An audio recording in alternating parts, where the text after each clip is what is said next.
হুসাইন রাদিয়াল্লাহু তাআলা ডাক দিয়ে বলে জিদের সৈন্যরা রে,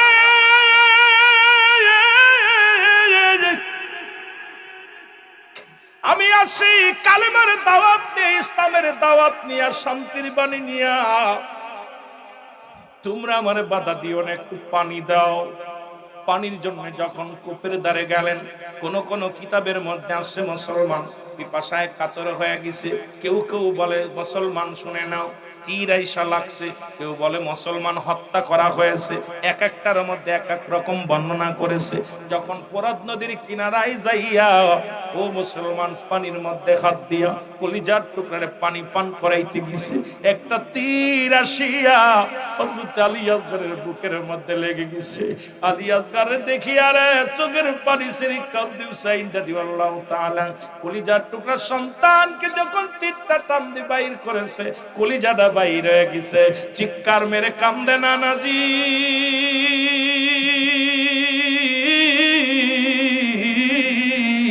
আসলাম ইসলামের দাওয়াত নিয়ে, শান্তির দুধ নিয়ে, আজকে রক্ত পড়ে জমিনের মধ্যে ঘোরে নাজি, চোখের পানি সেরি কান্দে। ও আমার যুবক বাবারা, আমার দিলের কান্ডা লাগা শুনে নাও। তাবুর ভিতর থেকে চলে আসলেন আসিয়া মুসলমান। এবার যখন বিবিকে ডাকতে বলে কোথায় রে সারা বানু, দের ভিতরে থেকে বাইরে আসো, জনমের পানি পান করাইছি। আমার বাবার আয়েশা ডাকে রে, কলিজার টুকরা সন্তান নাই, কলিজার টুকরা সন্তান দুনিয়া থেকে বিদায় হয়ে গেছে। আমার যুবক বন্ধুরা, আমার পাশের কামরা থেকে কান্নার আওয়াজ শুনতে পাইলেন। নাম হলো আলী আকবর, হযরত হুসাইন রাদিয়াল্লাহু তাআলার বড় সন্তান। ডাকতে বলে মা, মা গো তুমি কেন কান্নাকাটি করো গো মা? আয়দাকে ডাকতে বলে আলী আসগর, আলী আকবর রে, আলী আসগর আর দুনিয়ার মধ্যে নাই, এই দুনিয়ার মায়া ছেড়ে চলে গেছে। আমার বাবারা, আমার ভাইয়ের ক্লাসটা দেখি চোখের পানি ছেড়ে ডাকতে বলে মা, মা গো আমি কসম করলাম যতক্ষণ পর্যন্ত ভাইয়ের প্রতিশোধ নিতে না পারো ততক্ষণ পর্যন্ত আমিও ফিরবো না। আলী আকবর যুদ্ধের 9 তারিখে যুদ্ধের ময়দানে চলে গেলেন, অনেকগুলো সৈন্যর কতল করলেন, কতল করিয়া একটু পিপাসিত হয়ে ঘরের মধ্যে ফিরে আসলেন। ডাক দে কয় মা একটু পানি দাও গো মা। মা বলে বাবারে, আমি যদি পানি দিতে পারতাম তাহলে তোমার ভাই চির বিদায় হয়ে যেত না। ঘরের তাঁবুর মধ্যে কোনো পানি নাই। আলী আকবর মার কাছে চোখের পানি ছেড়ে কান্দার বলে চির বিদায় দাও হে ও মা গো। ডাকিতেছে নবীজি আমার, বলেন ডাকিতেছে নবীজি আমার, বলেন চির বিদায় দাও ও বাবা গো। ডাকিতেছেন নবীজি আমার, বলো ডাকিতেছে। চাই না পানি, চাই না আমি, চাই রব্বে কারিমের মেহেরবানি গো। ছুটি আমি জান্নাতের আশায় ও মা গো। ডাকিতেছেন নবীজি আমার, বলো ডাকিতেছেন নবীজি আমার, বলো চির বিদায় দাও হে ও মা গো। ডাকিতেছেন নবীজি আমার, বলো ডাকিতেছে নবীজি আমার। যুবকেরা নবীর প্রেমে পাগল হইয়া এই দুনিয়ার মাসের চলে গেছে রে। মুহররমের 9 তারিখে আলী আকবর শাহাদাতের পেয়ালা পান করলো। মুহররমের 10 তারিখ যখন আসলো, হুসাইন ডাকতে বলে, ও কাফেলার সাথে শোনো রে, আর বসে থাকার সময় নাই, সময় নাই, তোমরা চলে যাও, যার যার মতো চলে যাও, আমি যাব আমার রাসূলের 70 কালেমার দাওয়াত নিয়ে চলে যাব। হুসাইন ডাকতে বলে মুহররমের 10 তারিখে, ডাকতে বলে জয়নব, ও জয়নব, আমি তোমারে কিছু কথা বলে যেতে চাই। জয়নব রাদিয়াল্লাহু তাআলা সামনে আসলেন, ডাকতে বলে জয়নব, জয়নব রে, আমার নানাজির পাগড়ি মুবারক নিয়ে আসো।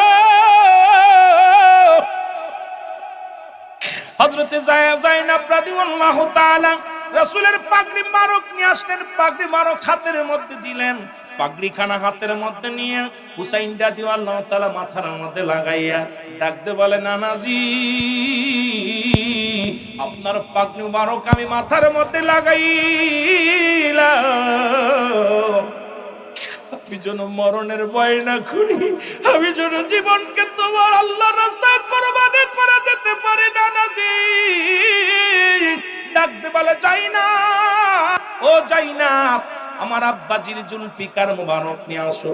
হযরতে শেখ হযরত আলী রাদিয়াল্লাহু তাআলা জুলফিকার মুবারক কানা হলো, জুলফিকার কানা হাতের মধ্যে নিয়ে হুসাইন রাদিয়াল্লাহু তাআলা ডাকতে বলে, নানাজি, আমার নানা আপনার পাগড়ি মুবারক আমার মাথার মধ্যে, আমার আব্বা জানের জুলফিকার মুবারক আমার হাতের মধ্যে, আমি যাব যুদ্ধের ময়দানে। ডাকতে বলে, জয়নব, আরে আমির হামজার বল্লভখানা নিয়ে আসো। আমির হামজার বল্লভখানা আনা হলো, এই তুই এক হাতের মধ্যে বল্লভ, এক হাতের মধ্যে তরবারি, মাথার মধ্যে নবীজির পাগড়ি মুবারক। এই যুবক ভাইরা আমার রওনা দিবে, ডাকতে বলে, জয়নব, আমার জয়নাল দেখে রাখবি, জয়নাল অসুস্থ, জয়নালের ঠান্ডা জ্বর লাগছে, আমি রেখে গেলাম। জয়নাল বলে, বাবাজি, আমি যাব যুদ্ধের ময়দানে, কারণ ইসলামের জন্য জীবন দেয়া দিব। এই জীবন হবে কি রেখে কি হবে, আমি সত্যি ইসলামের জন্য জীবন কুরবানি করব। হুসাইন রাদিয়াল্লাহু তাআলা ডাকতে বলে, জয়নাল, তুমি অসুস্থ, তারপরে ছোট্ট মানুষ থেকে যাও, যদি মদিনায় যাও, মদিনায় যে দাওয়াত দিবা। ডাকতে বলে, জয়নাল, দুইটা দাবি তোর কাছে করে দেখ, নাম্বার আমার সকিনারে আমার লাশের পাশে আসতে দিবি না, আমার সকিনা আমার লাশ থেকে সহ্য করতে পারবে না। আরে জয়নব, 2 নাম্বার দাবি হলো আমার জন্য পৃথিবীর কারুর কাছে নালিশ দিবি না, ওই যুদ্ধের ময়দানে আমি শহীদ হয়ে যাব, শাহাদাতের পেয়ালা পান করব, পৃথিবীর কোন রাজা বাদশার কাছে আমাদের জন্য বিচার চাবি না। যদি বেঁচে ফিরে যেতে পারো জয়নব, আমার রাসূলুল্লাহ রওজায় যে সালাম দিয়া আমি হুসাইনের নালিশটা পৌঁছা দিবা।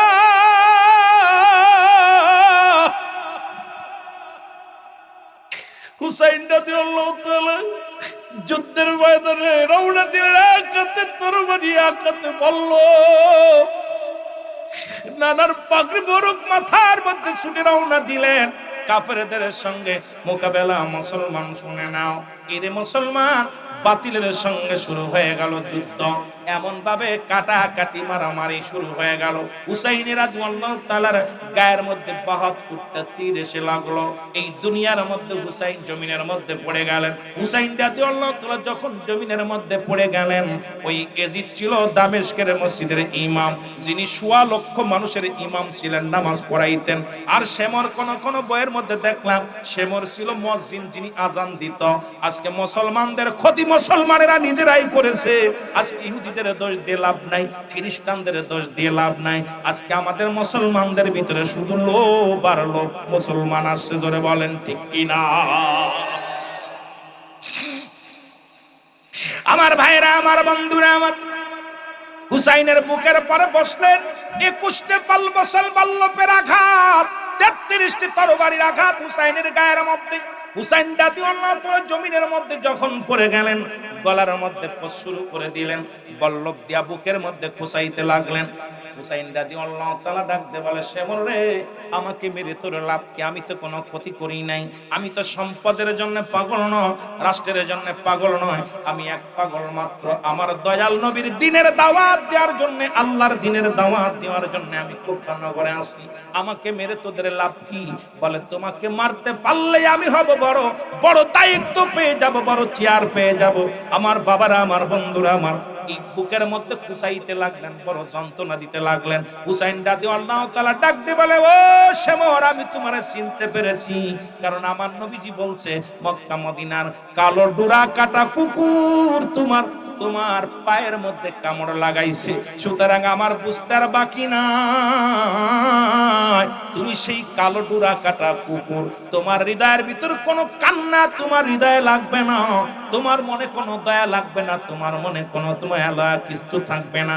হুসাইন রাদিয়াল্লাহু তাআলাকে জোরে আঘাত করতে লাগলেন। হুসাইন ডাকতে বলে, শ্যামল রে, আমাকে যদি মারতে আর মেরে ফেল, আমাকে জিন্দা রাখিস না।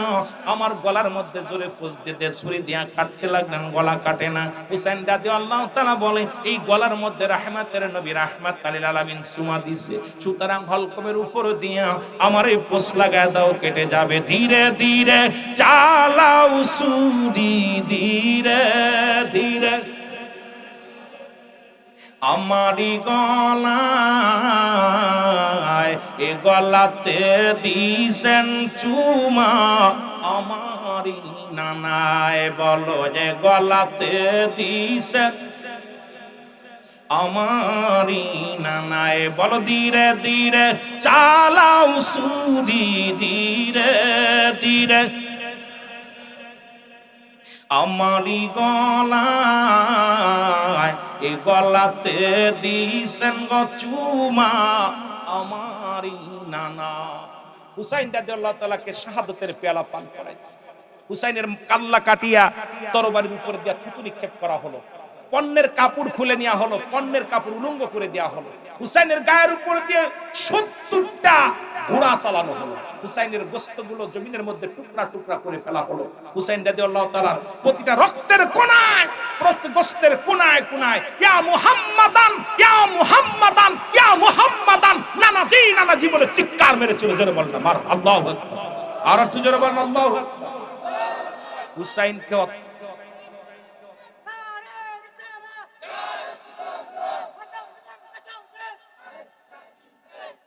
সুতরাং হুসাইন রাদিয়াল্লাহু তাআলাকে শাহাদাতের পেয়ালা পান করালো। ক্ষান্ত হয় নাই। আমার বাবারা, ইবনে আব্বাস বলে, খোদার কসম, ইবনে আব্বাস বলতেছে, আমি শুয়ে আছি, ঘুমের মধ্যে স্বপ্নে দেখি আমার রাসূল পাক সাল্লাল্লাহু আলাইহি সাল্লাম রওজা মুবারক থেকে উঠে কাঁদতে কাঁদতে দৌড়াইতেছে। ডাকতে বলতেছে, মক্কা মদিনার মানুষেরা, তোমরা মদিনা মক্কাবাসীকে জানিয়ে দাও, আমার হুসাইন আর নাই, হুসাইনকে শাহাদাতের পেয়ালা পান করিয়ে দিয়েছে। আল্লাহু আকবার বলো না, আর একটু জোরে বলো না, আল্লাহু আকবার। সুতরাং এই পৃথিবীর মধ্যে ইসলামের জন্য আমরা জীবন দিতে পারি, দুনিয়াতে হয়তো কষ্ট, ক্ষণিকের জন্য কিছু কষ্ট। অসংখ্য নবীর সাহাবীরা নবীর জন্য জীবন দিয়ে গেছে। দেখেন, ওদের যুদ্ধে 70 জন সাহাবী রাসূলের প্রেমে জীবনটা দিয়ে গেল হাসি মুখে। শুধু তাই নয়, এই উহুদ প্রান্তরে রাসূল পাক সাল্লাল্লাহু আলাইহি সাল্লামের চাচা আমির হামজা, উনিও বিদায় নিয়ে চলে গেছে। তাকেও নির্মমভাবে হত্যা করা হয়েছিল, হাত পা কেটে দেওয়া হয়েছিল, নাক কেটে দেওয়া হয়েছিল, কান কেটে দেওয়া হয়েছিল, ঠোঁট কেটে দেওয়া হয়েছিল, এমনকি বুকটা ফেরে কলিজাটা বাইর করে আবু লাহাবের স্ত্রী হিন্দা, উনি এইটা সাবিয়ে সাবিয়ে খেয়েছিল। এ যুবক, সুতরাং এইভাবে ইসলামের ইতিহাস পড়লে যুগে যুগে দেখেছি অসংখ্য অসংখ্য মানুষ আপনার দুনিয়া থেকে বিদায় হয়ে গেছে, আমার বাবারা রাসূলুল্লাহর প্রেম ভালোবাসা অন্তরে ধারণ করে। সুতরাং ভাই, এখন এটা দিয়ে নামাজ 40 বাজে ভাই, আমি এখন কেমনে কি করব বলেন? আপনাদের দেওয়ার টাইম দেওয়ার কথা 10টা, এখন বাজে 11টা বাজতে চললো। আপনারা এখন যদি আমার নিয়ে যদি এরকম করেন, আমি কেমনে যাব আমার ভাইয়েরা? সুতরাং আপনাদের কাছে আমার করজোরে দাবি থাকবে, হুসাইন রাদিয়াল্লাহু তাআলার প্রেম ভালোবাসা যার অন্তরে যতটুকু নিবেন, রাসূলুল্লাহর মহব্বত তার অন্তরে পয়দা হবে। জোরে বলেন না আমিন।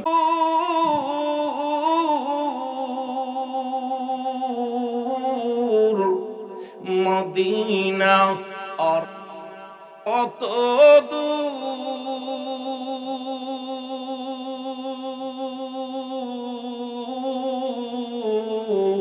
ওই মদিনার পথের ধুলি, বলো ওই মদিনার মাখতে পারলাম না মদিনা, যাইতে পারলাম না মদিনা। টিকো আছে না, সামান্য টিকো মারবেন। মদিনা যাইতে পারলাম না মদিনা, আমি অসহায় তাই এত দূরে রই, বলো অসহায় তাই দূর থেকে সালাম জানাই, বলো দূর থেকে সালাম জানাই মদিনা না মদিনা দেখ, মদিনার নাম কত সুন্দর,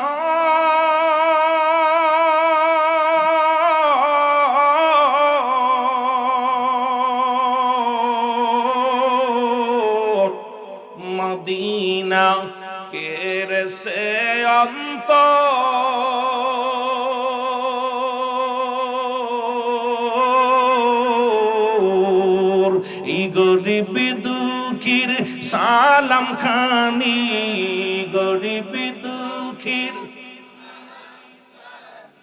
পৌঁছাই দিও মদিনায়, বলো নাই মদিনা যাইতে পারলাম না মদিনা। এই দুনিয়ার মুসলমান শুনে নাও, এত গুনাহ করলে আসমান থেকে জমিন পর্যন্ত গুনাহ করছ গো। আল্লামা কুতুবী রাহমাতুল্লাহ বায়ান করে, দুনিয়ার মানুষ শোনো, বান্দা যখন এই গুনার কথা মনে করে, বান্দা যখন কবরের ভয়ে, জাহান্নামের ভয়ে, বান্দা যখন খাস তওবা করে আল্লাহ বলে ডাক দেয়, কিয়ামত পর্যন্ত তার কোন নবী আসবে না, কিয়ামত পর্যন্ত তওবার দরজা খোলা, কিয়ামত পর্যন্ত তওবার দরজা খোলা থাকবে। কারণ আগামী কাল এই মাহফিলে বসতে পারবো কেউ বলতে পারি না। ও যুবক, যে কোনো মুহূর্তে মালাকুল মউত আসতে পারে, পৃথিবীর মধ্যে আসার সিরিয়াল আছে রে, যার কোনো সিরিয়াল নাই, যে কোনো মুহূর্তে আপনি আমি চলে যেতে পারি। সুতরাং ও যুবক, আমি আপনাদের অনুরোধ করে যায়, দেখা যায় বাবার কাঁধে সন্তানের লাশ, সন্তানের কাঁধে বাবার লাশ, দেখা যায় দাদার কাঁধে নাতির লাশ, নাতির কাঁধে দাদার লাশ। কখন কে চলে যাব কেউ বলতে পারি না, যে কোনো মুহূর্তে আপনার বিদায় ঘন্টা বেজে যেতে পারে। এই জন্য আল্লামা কুতুবী রাহমাতুল্লাহ বায়ান করেন, এই গুনাহ যদি মাফ করতে চাও, কোন ব্যক্তি যখন জান্নাতের সংবাদ শুই না, ওই জান্নাতের বাগান খানা দরিয়া খাস তওবা করে আল্লাহ বলে ডাক দেয়, ওই বান্দার জীবনের সমস্ত গুনাহগুলো মাফ করে দেয়। জোরে বলেন মারহাবা। জান্নাতের বাগানে আইলে লাভ না লস? বাড়ি থেকে যে কটা মানুষ রওনা দিয়েছেন, প্রতিটা বান্দার জীবনের সগীরা গুনাহ মাফ করে দিয়েছে আল্লাহ, প্রতিটা কদমে কদমে মাফ করে দিয়েছে। এখন আমরা তো শুধু সগীরা গুনাহ, ছোট গুনাহ মাফ পাইছি, এখন বড় গুনাহ মাফ করছি, করার দরকার না। আল্লামা কুতুবী রাহমাতুল্লাহ বায়ান করে, বান্দা যখন কবরের ভয়ে, জাহান্নামের ভয়ে, মরণের ভয় অন্তরের ভিতরে ঢুইকা ওই জান্নাতের বাগানখানা আঁকড়ে ধরে খাস তওবা করল, আল্লাহ আল্লাহ আমার আর ফিরার পথ নাই, আর আল্লাহ আমি আর সামনে আগানোর মতো পথ নাই, যে কোনো মুহূর্তে আজকে রাত শেষ, রব্বে কারিমের দরবারে চোখের পানি ছেড়ে টাস করে তওবা করে আস্তাগফিরুল্লাহ রব্বি মিন কুল্লি জামবি ওয়া আতুবু ইলাইহি লা হাওলা লা কুওয়াতা ইল্লা বিল্লাহ। আমার বাবারা এক কথায় আরবি পারেন না, আল্লাহ আমি ক্ষমা চাইতেছি, পূর্ববর্তী গুনাহ যা করছি সব মাফ চাইতেছি, আল্লাহ আমি আর জীবনে পাপ করব না, মাফ চাই, আমি মাফ চাই তোমার কাছে। বান্দা চাইতে দেরি, রব্বে কারিম হাত উঠায়া আল্লাহ বলে ডাক দেওয়ার সঙ্গে সঙ্গে রব্বে কারিম আপনার জীবনের সব গুনাহ মাফ করে দিবে। জোরে বলেন সুবহানাল্লাহ। এই যেটা সুযোগ পাইলেন, এই জন্য মাহফিলে বসলে লাভ, কিন্তু মাহফিল থেকে উঠা পর আর সব ভুলে যায় মানুষ। কেন যেন জান্নাতের বাগানে এই যে মাইকটা ধরার সঙ্গে সঙ্গে পঙ্গপালের মতো ছুটে আসছেন আপনারা, কিছু নেওয়ার জন্য। এখানে আসা পর একটু পরেই সব ভুলে যান, বাড়ি গেলে সব অতীত ভুলে যায়। বর্তমান যখন সুদ ঘুষ জিনা ব্যভিচার এর মধ্যে আমরা লিপ্ত হয়ে যাই, বড় কষ্ট। বাস্তবতা নিয়ে আমি আমিরুল আমিন সিদ্দিকী বেশিরভাগই বাস্তবতা নিয়ে আলোচনা করি, সমাজ নিয়ে আলোচনা করি। যতগুলি ইউটিভিতে আলোচনা দেখবেন, টিভিতে আলোচনা অনেকগুলো, সত্য ইসলাম, তহিদের মুর্শিদ আমার, আপনারা সকাল 6টা আর সকাল 6:30টায় দেখবেন সত্য ইসলাম, দুপুর 12:30টায় মাই টিভিতে আছে তহিদের মুর্শিদ আমার। এই যে আলোচনাগুলো আমি যখন করি, এই আলোচনাগুলো যখন টিভির পর্দায় করি, সব সময় হক কথাগুলো আপনাদের পক্ষে কথাগুলো বলার জন্য চেষ্টা করি। তবে আকাশের নিচে জমিনের উপরে আমি এত বড় আলেম না। আমি এক দেশের গালি এক দেশের বলে, আপনাদের ভাষাও আমি বুঝবো না, আমার ভাষা অনেকে বুঝতে পারবেন না, তবু চেষ্টা করব বইয়ের ভাষা ব্যবহার করার জন্য, যাতে করে সাধু ভাষাগুলো বললে আপনারা বুঝতে পারেন। বুঝতে কষ্ট হচ্ছে কথা? আলহামদুলিল্লাহ, খুশি হইলাম। না হলেই 700 কিলো দূর থেকে আই না, আপনারা কিতাব কইতেছেন, আমি বলি ইয়েস নো ভেরি গুড, আর কিছু বুঝলাম না, তাহলে বিপদ না? কথা বুঝলেন? এই জন্য আপনাদের কথাগুলো আমিও অনেক সময় বুঝি না, যখন একটু ভালো 2-4 বার কথা বলা পর অনুমান করতে পারি যে এই কথা বলতেছে। যেমন আমার আগের বক্তা কথাগুলো অনেকগুলো আমি বয়া বয়া শুনতেছিলাম, কথাগুলো বলতেছে, আমি ওনার ভাষায়, উনি বলতেছে, আমি কিছু কিছু বুঝতেছি, কিছু কিছু এই আরবি ইবারতগুলো পড়তেছে বুঝতেছি, কিন্তু যখন আবার ব্যাখ্যা করতেছে কিছু আঞ্চলিক ভাষায় যে কথা বলতেছে বুঝতে কষ্ট হয় আমাদের জন্য। কিন্তু আপনারা অনেক সুন্দর বোঝেন, ঠিক কি না? এই জন্য মনে কিছু করবেন না, যদিও ভাষা যদি ভুল হয়ে যায়, ক্ষমা দৃষ্টি আগেই মাপ চাই আপনাদের কাছে, আগেই মাপ চাই। ওই একটা কথা বলতে কথাগুলো ভুলে গেলাম। আপনাদের এলাকায় যখন যে প্রথম মাহফিল করতে আসি সাহেব কেবলার মাহফিল, তখন আমি, সাহেব কেবলা আমাকে অনেক ভালোবাসতেন, অনেক মায়া করতেন। আল্লাহ আমাকে ওনার সঙ্গে 2006 সালের মাহফিল, 2006 সালে আমি জাপলং একটা মাহফিলে আসছি। আসার পর উনি এরকম বসে আছে ডান পাশে, আমাকে বলছে বাজান ওয়াজ করো, ওয়াজ করো। আমি ওয়াজ, ওনার সামনে হাত পা কাঁপতে, তখন দাড়ি মোছে ভাবে ওঠে নাই, কারণ তখন সবে মাত্র কামেল কমপ্লিট করে বাইর হয়েছি, তখন তার এরকম। এখন তো মোটামুটি কথা বলতে একটু স্পিরিট, ভয় পাই না, আগে তো ভয় পেতাম প্রচুর। এইরকম আলোচনা, হুজুর বলল বাবা আলোচনা করো, আলোচনা শুরু করছি। এরপরে আমার বাবারা, আমার এই সিলেটের খানা খাইতে পারতাম না, আমি খুব কষ্ট হতো সিলেটের খানা খাইতে, আমার মাগুরার ভাষা, ওইদিকের খাবার আপনাদের খাবার, এইগুলো খাইতে। তারপর একটা মাছ দিছে, মাছের ভিতরে দাঁতগুলো খুব শক্ত, কথা বুঝলেন, দাঁতালা মাছ। এখন এই মাছটা খাওয়া পর কেন যেন একটা বমি বমি ভাব আসছে। আমরা পার হয়ে যখন আউশকান্দি গেছি, আউশকান্দি চেনেন? আউশকান্দি আছে না সিলেট? আউশকান্দি গেছি, তখন আমার বমি আসতেছে কেন যেন। আজকে যেমন আমার সাথে যে ছেলেটা আছে 2বার বমি করছে, গাড়িতে উঠে 2বার করছে। তা আমি বলছি দাদা আমার তো বমি আসছে, কি করব? সিদ্দিকী সাহেব পান খেয়ে আসো। দোকানে যেয়ে বলতেছি ভাই আমার একটা পান দেন। দোকানদার কাছে শুকনা গো দেখাইবেন না, কাঁচা গো দেখাইবেন, গোয়া। এখন আমি মনে হচ্ছে গু, কথা বুঝলেননি? দোকানদার বলছে শুকনা গুয়া না কাঁচা গুয়া, গোয়া গুয়ো গুয়ো। এখন আমরা তো কই সুবারি, কথা বুঝলেননি? আমি উনার মুখের দিক তাকায় আছি, আমি চিন্তা করলাম 360 জন আউলিয়া সিলেটে আসছে, সিলেটের মানুষগুলো এত ভালো, তাই ব্যবহারটা এরকম খারাপ কেন? কথা বুঝলেন? মুখের দিক তাকায় আছি, এখন উনি আমার দিক তাকায়। আবার আপনি খাচ্ছেন পান, মনে কিছু করেন না, কথা বুঝলেন? এখন দোকানদারকে আপনার বাড়ি কই? আমাকে বাড়ি তো মাগুরা। ও আরে ভাই শুকনো সুপারি খাবেন না কাঁচা সুপারি খাবেন? সুপারি খাবেন? আমি কছি তাকায় রয়েছি, পরে তাকায় রয়েছে, আমি কছি, পরে মাসুম বিল্লাহ সাহেব আমার কামকে খেয়েছে। আমি তো হুজুর কত বড় বিয়াদব, আমি একটা মলনা মানুষ, আমার বলছে শুকনো গু খাবা না কাঁচা গু খাবা। দোকানদার হাসতে হাসতে আপনাদের মতো শুকনা গু দেখাইবা না কাঁচা গু দেখাইবা, কথা বুঝছেন? এখন এই যে আমি ওই দিনতে কান ধরছি, আর জীবনে পানের বুটাও আর দিন চিন্তা করছি জীবনে কোথায় যাবো, আর কোথায় শুকনো ডাকা হবে না কাঁচা ডাকা হবে। এরপরে আমার জীবনের পান ওইদিক, তুমি তওবা করার পর আজ পর্যন্ত এতদিন আমার বয়স হয়ে গেছে, আল্লাহর কসম একটা পানের ওই পানগুলো গালে দিই না, কারণ চিন্তা করছি ওই দিন ধরা পড়ছি, কথা বুঝছেন, আর গালে দিই না। এই জন্য আমার ভাষা দিয়ে বুঝতে কষ্ট হইলে ক্ষমা করবেন, কথা বুঝেননি? মহব্বতের সঙ্গে দুরূদ শরীফ পড়ুন, আল্লাহুম্মা।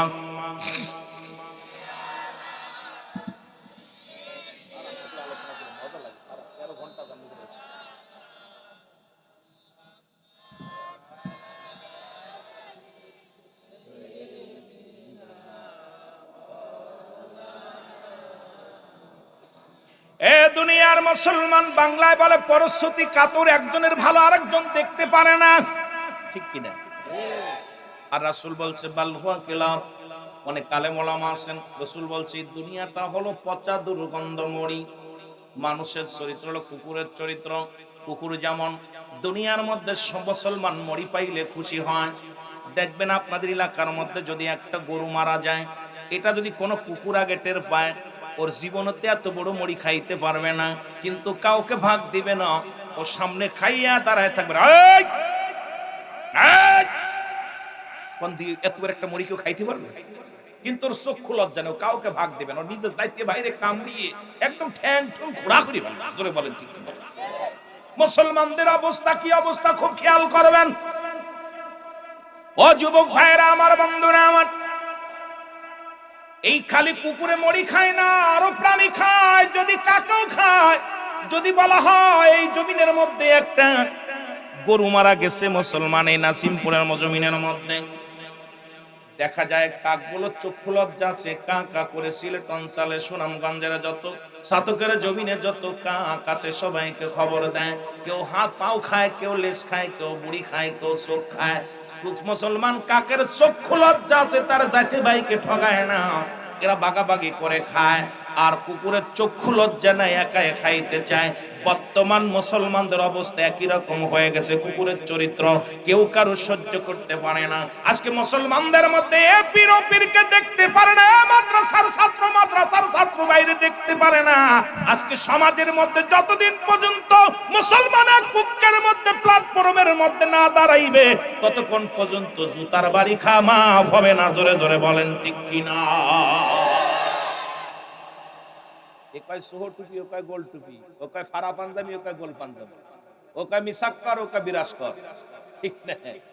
এই যে শুরু হলো, আমরা আলেমরা এক হতে পারি নাই, কারণ আমাদের ভিতরে এই যে ফখর, ক্ষমতার লোভ, ক্ষমতার দাপট, এগুলো বন্ধ করে যদি এক প্ল্যাটফর্মের মধ্যে আমরা সবাই আসতে পারতাম, খোদার কসম নির্বাচন লাগতো না। এই মুসলিম জাতি, ইসলামী দল যত আছে, যদি এক প্ল্যাটফর্মের মধ্যে দাঁড়াইতে পারতাম, আমাদের বিজয় ঠেকানোর মতো কেউ ছিল না। জোরে বলেন ঠিক কিনা? কিন্তু আমাদের অবস্থা কলা গাছ আমার, তাল গাছ আমার, সালিসমানি এটা করে যে বাল্য হওয়াকে লাভ। নবীজি এই 1500 বছর আগে বলে গেছেন। এ মুসলমান, 1400-1500 বছর আগে বলে গেছেন। ঠিক চরিত্রটা আজকে দেখতেছি কোথাও কোনো মিল নাই। কেন কেন যেন আপনার সঙ্গে আমার ভালোবাসা নাই, আরেকজনের সঙ্গে ভালোবাসা নাই। কারণটা কি? এটা আমার ভাইয়েরা, আমার বন্ধুরা আমার, এই জন্য বাংলায় বললাম, পরশ্রুতি কাতর একজনের ভালো আর একজন দেখতে পারে না। আল হাসান হুসাইন রাসূল বলে গেলেন, আমার ওফাতের পরে আমার হাসান হুসাইন আগামী দিনে নেতৃত্ব দিবেন। কি নেতৃত্ব দিবেন? সেটা হলো কোরআন হাদিস মাকিয়াজ অনুযায়ী আমি রাসূলের সুন্নাত ভিত্তিতে, কারণ দেশটা পরিচালনা করবেন হাদিসের ভিত্তিতে, কোরআনের ভিত্তিতে আলোচনা হবে, এটা দ্বারা দেশ পরিচালনা হবে। আমার ওফাতের পরে আল হাসান আল হুসাইন এই রাজ্যটা, দেশটা পরিচালনা করবে। আমার নবী ইন্তেকাল করলেন, আমার বাবারা, আমার রাসূল পাক সাল্লাল্লাহু আলাইহি ওয়াসাল্লামের 4 খলিফা দুনিয়া থেকে বিদায় হয়ে গেলেন। মা ফাতেমার বিদায় হয়ে গেল, নবীজির মুসলমান হযরত আলী রাদিয়াল্লাহু তাআলার বিদায় হয়ে গেল। আসলো আমিরে মুয়াবিয়ার যুগ যুবক, শুনে না, উনিও নবীর সাহাবী। উনি যখন আসলেন, পৃথিবীর মধ্যে মানুষকে কি করে? মানুষকে লোভ এমন একটা জায়গায় পৌঁছায় দেয় যেখান থেকে মানুষ নষ্টের, মুসলমান শেষ প্রান্তে পৌঁছে যায় মানুষ অতি লোভে। যখন আমাদের মাগুরা জেলায় একটা কথা বলে, অতি লোভে তাতন নষ্ট। লোভ বেশি করতে গেলে অবস্থা ভালো হয় না। ও যুবক বন্ধুরা আমার, শুনে নাও, আমিরে মুয়াবিয়া দেশ পরিচালনা করলেন। ওনার একটা ছেলে হলো, লম্বা ইতিহাস, এত বলতে গেলে সময় লাগবে, এতগুলো বলতে গেলে আমাকে সময় দিতে পারবো না আপনাদেরকে। যদি আবার কোনোদিন পায়, তাহলে আপনাদেরকে বাল্য জীবন নিয়ে আলোচনা করব। ওই মা ফাতেমার বিবাহের কাহিনী নিয়ে আলোচনা শুরু করতে হবে। কেমনে বিয়ে হলো শেরে খোদা হযরত আলীর সঙ্গে, এইটা নিয়ে আলোচনা করতে গেলে আরো 1.5 ঘন্টা 2 ঘন্টা পিছে যাবেন আলোচনা। এরপরে হাসান হুসাইন কেমনে আইলো, তাদের ভবিষ্যৎ মুসলমান জীবনী নিয়ে আলোচনা করতে গেলে লম্বা আলোচনা। আমি যে কথাগুলো বলি খুব খেয়াল করবেন, যেটা আপনাদেরকে আমি একদম সংক্ষেপে ছোট্ট একটা বই বানিয়ে, কিতাব বানিয়ে দিয়ে যাব, যেটা আপনাদের জানার জন্য, বোঝার জন্য একদম সহজ হয়ে যাবে। জোরে জোরে চিল্লায় বলো মারহাবা, আর একটু জোরে জোরে চিল্লায় বলা যাবেন আল্লাহু আকবার। আমরা মদিনায় যাব, আমরা নবীকে দেখব।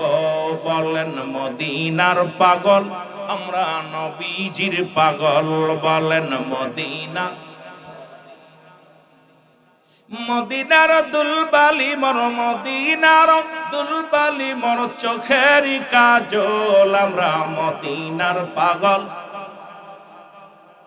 আরো জোরে বলেন আমরা নবীজির পাগল, আমরা মদিনার পাগল। বলো মদিনার পাগল। এ দুনিয়ার মুসলমান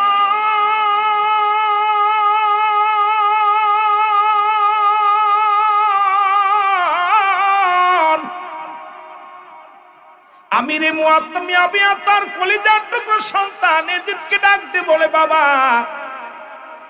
কারণ আমাদের তো বাংলাদেশে এখন কেমন রেয়াজ হয়ে গেছে, যে ক্ষমতায় থাকে তার ছেলে আসবে না, বউ আসবে না, মেয়ে আসবে। কি যে একটা শুরু হলো, কি যে একটা অবস্থারে মুসলমান শুনে নাও। এই চেয়ার কেউ ছাড়তে চায় না। এই চেয়ারটা যে কত ভয়ঙ্কর, ওরে বাদশা মুসলমান শুনে নাও। ওই বালকের বাচ্চা ইব্রাহিমের জীবন এটা পড়লে আপনি বুঝতে পারবেন এই চেয়ারটা যে কত প্রিয় রে। এই চেয়ারের লোভ কেউ সামলাতে পারে না, এই মুসলমানিটার লোভ কেউ ছাড়তে পারে না। কারণ এই চেয়ার যে আপনার ক্ষতির আজকে দুনিয়ার মধ্যে ক্ষতি ডেকে আনতেছে, দুনিয়ার মধ্যে বিপদ ডেকে আনতেছে, এটা আমরা অনেকেই ভুলে যাই। আর এর মধ্যে বসলেই দেখবেন পরিবর্তন, চেয়ারের পরিবর্তন হয়ে যায়, মনের পরিবর্তন হয়ে যায়, হৃদয়ের পরিবর্তন হয়ে যায়। ও যুবক, ও যুবক বন্ধুরা শোনো গো, আমিরে মুআবিয়া ডাক দিয়ে কয়, জিদ, কারণ এই পৃথিবীর মধ্যে আমার ইন্তেকালের পরে আমার বর্তমানে আল হাসান আল হুসাইন নেতৃত্ব দিবে, দেশ পরিচালনা করবে। আমার নবীজি বলে গেছেন, জোরে জোরে চিল্লায় বলা যাবে না মারহাবা। কি তারে কয়, আব্বা প্রধানমন্ত্রী, আমি হব আগামী দিনে প্রধানমন্ত্রী, বাপ মাজারে রেখে গেছি তো আমি দায়িত্ব করব। কেমনে কি করে, এটা কি মেনে নেওয়া যায়? মানা যাবে না, এটা মেনে নেওয়া যাবে না রে মুসলমান। শুনে নাও, গোপনে গোপনে ষড়যন্ত্র শুরু করলো কিভাবে তারে শেষ করা যায়। অতীতেও ছিল, মুসলমানদের শেষ করেছে রে মুসলমানেরা। পৃথিবীর মধ্যে সবচেয়ে মুনাফিকরা ইসলামের যত ক্ষতি করেছে, এর চাইতে কাফের বেঈমানেরা এত বড় ক্ষতি করি না ইসলামটাকে। সবচেয়ে মুনাফিকরা যেইভাবে ক্ষতি করেছে, জোরে বলেন ঠিক কিনা। আল্লাহ কমিনান নাস, মানুষের মধ্যে মায়া করে তারা বলবে আমান্না, তার ঈমান আনছে বিল্লাহি, আল্লাহর প্রতি অবিদা আখিরাতের প্রতি বিশ্বাস স্থাপন করেছে। ওমা হুম বিমুমিনিন।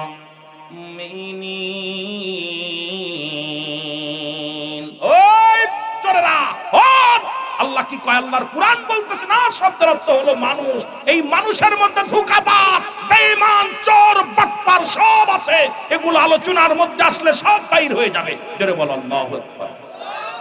এর দুর্নীতির ওই আকড়ায় বসে জাহির করে জ্ঞান। বলেন দুর্নীতির ওই আকড়ায় বসে জাহির করে জ্ঞান। কলম দিয়া কামাই টাকা, কলম দিয়া আবার ধরে সাধুর ভান। ওরা শিক্ষিত শয়তান, ওরা শিক্ষিত শয়তান। ওরা আওয়াজ জোর না হলে হবে না, জোরে জোরে বলা যাবে না। ওরা শিক্ষিত শয়তান, ওরা হলো জাতির নাকি মহামারী মহাতন। ফাইলে কলম ঠেকাইয়া চালায় ওরা নির্যাতন, ঠিক কিনা? ওরে ঘুষের টাকায় ওদের ভুড়ি, ঘুষের টাকায় ওদের ভুড়ি করে যে টান টান। ওরা শিক্ষিত, আরো জোরে জোরে বলা লাগবে, ওরা শিক্ষিত শয়তান, ওরা শিক্ষিত শয়তান। ওরা দুর্নীতির ওই আকড়ায় বসে জাহির করে জ্ঞান। বলো দুর্নীতির ওই আকড়ায় বসে জাহির। এর কলম দিয়া কামাই টাকা, কলম দিয়া কামাই টাকা, আবার ধরে সাধুর ভান। ওরা শিক্ষিত, আবার স্কুল কলেজের দিকটা হয় দেখো না চোখ মেলিয়া। মেয়েরা সব বই ছাড়িয়া আছে শুধু প্রেম লইয়া, ঠিক কি না? আরো জোরে কোন ঠিক কি না? আইরে আল্লাহ, বাবারও চেনে না, কি নাগরের হাত পাইলে আর কার বাপ মারে কারো চেনে না, জোরে কোন ঠিক কি না? স্কুল কলেজের দিকিটা ভাই দেখো না চোখ মেলিয়া, ছেলেরা সব বই ছাড়িয়া আছে শুধু প্রেম লইয়া। আর এই অস্ত্র যে তার সঙ্গের সাথী, অস্ত্র যে তার সঙ্গের সাথী, হইতেছে মস্তান ওরা শিক্ষি। আরো জোরে বলা যাবে না, ওরা শিক্ষিত শয়তান ওরা। বিশ্বাস করবেন না, যদিও দাখিল মাদ্রাসা এমপিও হয় নাই, খোদার কসম দেখবেন প্রতিটা ওয়ালের মধ্যে আর যোগ বি, বি যোগ সি, খালি যোগে যোগে লেখা আছে। ওয়ালের মধ্যে ওই বাথরুমের মধ্যে সব জায়গায় খালি এক একটা অক্ষর লেখা যোগ দিয়ে লেখা আছে। কারণ অবস্থা মসজিদের ভিতরেও যোগ। একবারে মসজিদে জিগাইছি এক ছেলে লিখতেছে, দেখি আর লেখা যোগ লেখা বি লেখছে। আমি কই আরে এটা কি লিখলি? হুজুর বুঝবেন না। আমি কই বুঝবো না মানে তুই কোন ক্লাসে পড়িস? হুজুর 7 এ। 7 এ আর লিখলি? কাম হুজুর আমার নাম আরিফ। কি নাম? আরিফ। আর বিতে বিতি। কি নাম? আমার বান্ধবীর নাম বিতি, এই জন্য লিখে তুলাম। বান্ধবী বিন্দু আসা যাওয়া করে তো। আমি কাম সারছে আর যোগ বি, বিথি আরিফ আর বিথি। কথা বুঝলি? আরে আরে বাবারে 5 আগস্টের পরে দেখলাম অসংখ্য বিশ্ববিদ্যালয় শুধু অস্ত্র।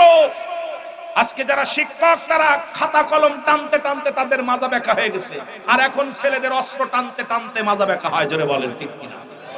লেখাপড়া শেষ, অবস্থা কাহিল। কথা বুঝছেন? এ আমার ভাইরা, আমার বন্ধুরা, আমার গভীর মনোযোগ যে কথাগুলো বলি দিলের কান্ডা লাগা শোনো। এদিকে হাসানকে ধনে হাসান হলো বড়, তাকে শেষ করতে হবে। যদিও হাসান বাবার ক্ষমতার এটাতে আসার সময় হয়ে গেল, হাসানকে কেমনে মারা যায়? হাসানকে মারার জন্য ষড়যন্ত্র করা শুরু করলো। কেউ রাজি হয় না, কেউ রাজি হলেন না তাকে হত্যা করার জন্য। অবশেষে একজন মহিলা, কারণ আল্লাহ তো নিজে একটা কুরআনুল কারীমের মধ্যে একটা সূরা নাজিল করছে, সূরার নাম নেসা। নেসা শব্দের অর্থ হলো ভুল, নেসা শব্দের অর্থ হলো মহিলা।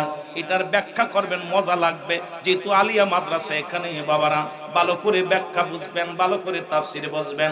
যদিও আমি যেতে পারবো না আলোচনায়, খুব খেয়াল করবেন। এই মহিলাদেরকে আল্লাহ 3টা গুণ দিয়েছে। নাম্বার 1, 1 নাম্বার তাদের ভিতরে লোভ, 2 নাম্বার হলো তাদের ভিতরে ত্যাগ, 3 নাম্বার হলো কঠোর। এই 3টা গুণ তাদের ভিতরে। 1 নাম্বারে দেখবেন লোভ বিরাজ করে। স্বামী 1000 টাকা সম্পদ থুয়া স্ত্রীরা যে কোনো মুহূর্তে চলে যায় আরেকজনের হাত ধরে, কারণ এদের ভিতরে এত লোভ কাজ করে। মুসলমান শুনে নেন। আবার আপনাদের মা চাচিরা যদি মাইকের আওয়াজ শুনে তারা কষ্ট পাবে। আজকে মুসলমান বাংলাদেশের এই শেষের পিছনে একটাই কারণ, আমার দেশ পরিচালনা করেছিল যারা, এরাই তো সবচেয়ে ভুল করবে। নেশা শব্দের অর্থ হলো ভুল, সুতরাং নেশা শব্দের অর্থ হলো মহিলা। সুতরাং আজকে জাতিরা আমার আপনার নেতৃত্ব দেয় যারা হলো মহিলারা হলো টিউ, পুরুষ হলো টায়ার। আর টায়ার দিছি ভিতরে, টিউ গেছে উপরে, এই জন্য দেশটা গেছে উল্টে পাল্টে। জোরে বলেন ঠিক কি না? যদিও আমার ওই লাইনের ওয়াজ না, তবে কষ্ট লাগে বলে বলি। টায়ার আর টিউ চেনেন তো? বলেন দি, টায়ারে যেটা সহ্য করতে পারে টিউতে সেটা সহ্য করতে পারে? টিউ তো নরম, এটা থাকে ভিতরে, আর টায়ার থাকে বাইরে। এখন আমার বাংলাদেশ চলতেছিল টিউর উপরে। কিসের উপরে? টিউব। টিউব, এই টিউব তো গুতা লাগলে ফুটো হয়ে যাবে, টিউব তো গুতা লাগলে লিক হয়ে যাবে। টায়ারে যেটা সহ্য করতে পারে, আমিও চাই আল্লাহ জন্য আমার বাংলাদেশে আর একটা পুরুষ শাসিত দেশটা হোক। আমিন বলেন, আমিন বলেন। আরো জোরে বলেন। আপনারা চান না? আর একটা চান না? ছোট ভাই গজল গাইছে, সুন্দর একটা গান গাইছে, কথা বোঝেন? কি হবে বেঁচে থেকে অযথা বিদ্যা শিখে, যদি না গড়তে পারো শাসনবিহীন সমাজটা? কি হবে নেতা হয়ে জনবলে ঘাড় ফুলিয়ে, রাজপথ গরম দেখে যদি থাকো ঘরে শুয়ে, আজরাইল আসবে যাবে মাটিতে পড়ে রবে। জোরে বলেন ঠিক কি না? কি হবে বিবেকটাকে ধোঁকা দিয়ে? কি হবে বিবেকটাকে ধোঁকা দিয়ে? কি হবে পুরুষ নামের বোঝা হয়ে এই দেশেতে? যদি যায় ঘুরে ফিরে ক্ষমতাটা নারীর হাতে, এর সে সেজে গুজে মিলনের সঠিক পথে দিয়ে দাও বিনায়ে জীবনটাকে, কি হবে বেঁচে থেকে, কি হবে? কথা বলছেন কি হবে? নামাজ রোজা ইমানদারির বড়াই করে পারো যদি উচ্চ স্বরে সত্য কথা না বলিতে, জোরে বলেন ঠিক কিনা? চাকরির ভয় করো যদি ছেড়ে দাও আইনা গদি, চাকরির ভয় করো যদি ছেড়ে দাও আইনা গদি, কি হবে? কি হবে বিবেকটাকে ধোঁকা দিয়ে, জোরে বলেন। কেউ কথা বলি না, সব মাথার উপরে প্রতিমা বানাইয়া কত মসজিদ, কত হাজার হাজার মাদ্রাসায় এত বড় বড় লেকচার দিই আমরা, প্রিন্সিপাল প্রফেসর সব লেকচার দিই, আরবি প্রভাষক তার মাথার উপরে, তাফসীর কারকের মাথার উপরে প্রতিমা ঝুলনে থাকে, আবার বড় বড় কথা বলার ক্ষমতা নাই, কারণ বলতে পারি নাই চাকরি ঠেকানোর জন্য। জোরে বলেন ঠিক কিনা? জোরে বলেন ঠিক কিনা? আওয়াজে জোরে নাই, ভয় পাননি?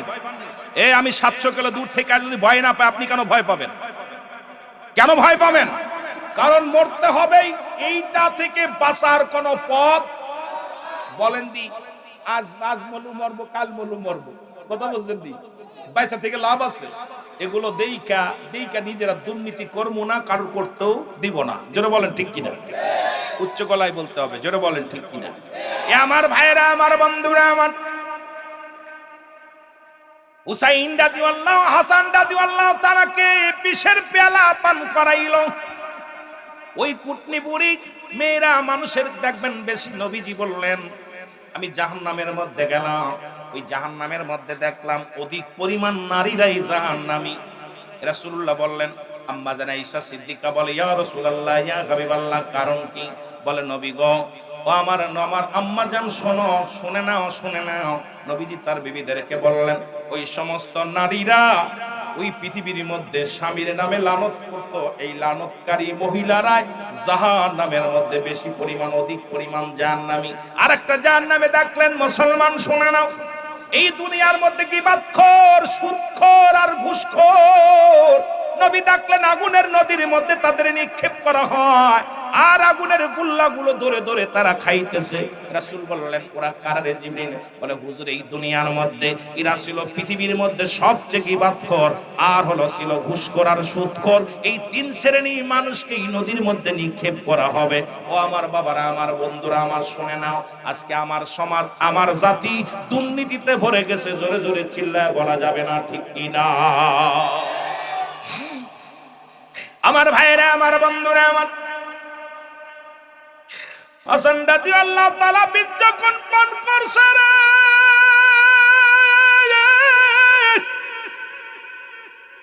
হাত পা যখন গোছায়ছে রে, গায়ের পণ্য যখন লীল হয়ে গেছে রে, ডাক দিয়ে বলে, কোথায় রে আমার ভাই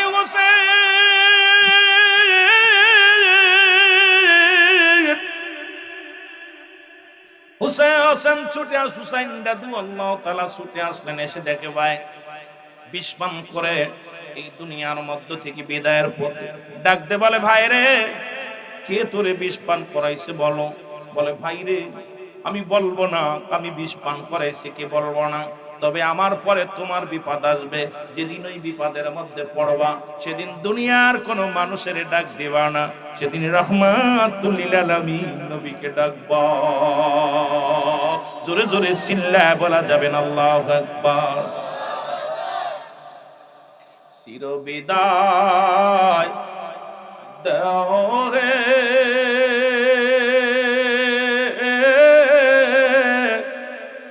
ও ভাই হোসেন রে, ডাকিতেছেন নানাজি আমার, বলেন ডাকিতেছে নানাজি আমার, বলেন চির বিদায় দাও হে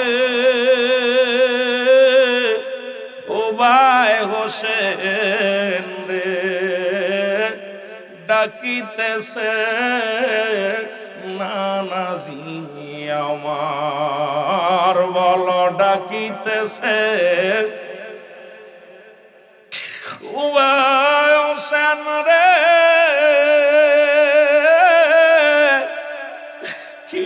আগুন জ্বালিল বুকে, শুইতে পারি না যে, বিষের জ্বালায় অঙ্গ জ্বলে যায়। উবাই হোসেন রে ডাকিতেছে নানাজি আমার, বলেন ডাকিতেছে। চোখের পানি সেরে সেরে বলেন চির বিদায় দাও হে ও ভাই হোসেন রে, ডাকিতেছে নানাজি আমার, বলো ডাকিতেছে। কি জোরে ছিলাম দুজন,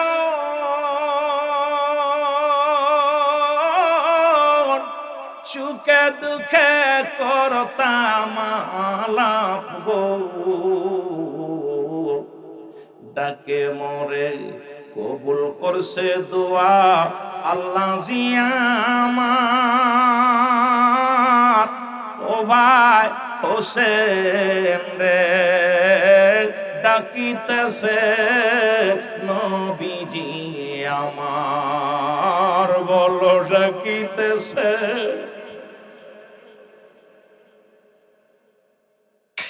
আমার ভাইয়েরা,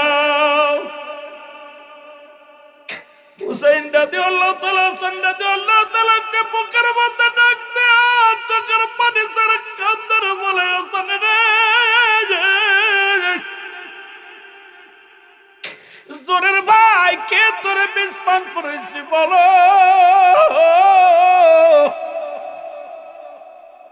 কে তোমার এই ক্ষতিটা করলো?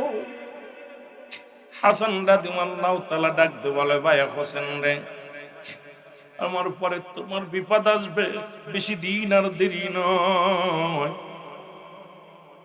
বেশি দিন আর সময় নাই, আমার পরে তোমার বিপদ আসবে রে ভাই। এরে মুসলমান, কিছুদিন চলে গেল, হাসান রাদিয়াল্লাহু তাআলাকে দাফন কাফন সম্পূর্ণ হলো। মুসলমান এজিদের চিন্তা এইভাবে, যদি হুসাইনকে হাসানকে শেষ করে দিলাম মদিনায়, আবার হাসানকে যদি শেষ করে দিই, হুসাইনকে যদি শেষ করা হয় মানুষ জেনে যাবে, যে কোনো কৌশলে এই মহল্লা থেকে এখান থেকে সরাইতে হবে। মুসলমানের আগে বললাম লুভি, আজকে এক মুসলমানকে মারে, এক মুসলমানকে হত্যা করে। আজকে তোমাদের ভিতরে কেন একতা নাই? এক মুসলমানকে পিটায় হত্যা করে, আর এক মুসলমান আমরা উপহাস করি। এক ভাইকে ঘর দরজা পুড়িয়ে জ্বালিয়ে দেওয়া হয়, আর এক ভাই আমরা হাতে তালি দিই রে মুসলমান। আইরে মুসলমান শুনে নাও, আজকে একতা নাই রে জোরের ভাই, দুনিয়া থেকে বিদায়ের পরে রে এজিদের ষড়যন্ত্র চললো, শুধু লোভ ক্ষমতার লোভ হলো ক্ষমতায়, ক্ষমতায় যেতেই হবে, কারণ এই চেয়ারের দরকার, এই চেয়ারটা আমার প্রয়োজন। আমার বাবারা, আমার বন্ধুরা, আমার হুসাইন রাদিয়াল্লাহু তাআলার কাছে চিঠি আসলেন, কোন কোন কিতাবের মধ্যে আছে 1200 চিঠি, কোন কোন মুসলমান কোন আছে 200 চিঠি। এই রকম মুসলমান অধিকাংশ রাবি দ্বারা, যেটা শানে কারবালার মধ্যে প্রমাণ হয়, মুসলমান 1200 চিঠি আসলেন। প্রতিটা চিঠি হুসাইন রাদিয়াল্লাহু তাআলা নিয়ে মুরব্বিদের সঙ্গে পরামর্শ করে, মুরব্বি রামগণ আমি কেমনে এই চিঠিখানা এই দেখায় ডাকতে বলে, ভাই রে হুসাইন রাদিয়াল্লাহু তাআলা কিছুদিন আগে তোমার ভাই আমরা হাসানকে দুনিয়া থেকে আমরা হারিয়ে ফেলেছি, এখন তুমিও যদি চলে যাও, বিপদ যদি আসে, আমরা কি লয়া থাকবো, তোমাকে ছাড়তে পারি না। মুসলমান একটা সূরা ডাকলেন, সেই সূরার মধ্যে সবাই উপস্থাপন করলেন।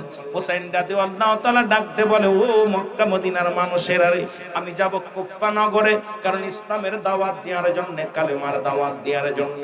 ও মুসলমান শুনে নাও, শুনে নাও। এইটা যখন বললেন, এরে মুসলমান, হুসাইন রাদিয়াল্লাহু তাআলার শাস্ত ভাই মুসলিম বিন আকিল ডাক দেখো হুসাইন, আমি যাব যুদ্ধের ময়দানে, আমি যাব আগে পরীক্ষা করে দেখে আসি, আমাকে যাওয়ার জন্য তুমি অনুমতি দাও।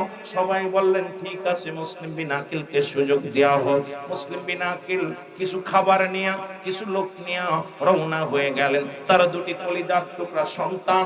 মুসলমান, আগে বলছি এটা বিস্তারিত বলতে গেলে সময় লাগবে, অনেক সময়। আমি মূল ইতিহাসটা আপনাদেরকে জানিয়ে দিয়ে যাব। মুসলমান মুসলিম বিন আকিলের দুইটা কলিজার টুকরা সন্তান, একজনের নাম মুহাম্মদ আর একজনের নাম ইব্রাহিম। ডাকতে বলে আব্বা জান, আপনি যাবেন কুফা নগরে, আমাদেরকে লয়া যান, আমাদের তো মা নাই, আমাদের বাবা নাই, আপনি যদি চলে যান কে আমাদের দেখভাল করবে, কে আমাদের দেখবো, কে আমাদের খানা খাওয়াই দিবে, কে আমাদের যত্ন করবে, বাবা গো আমাদেরকে লয়া যান।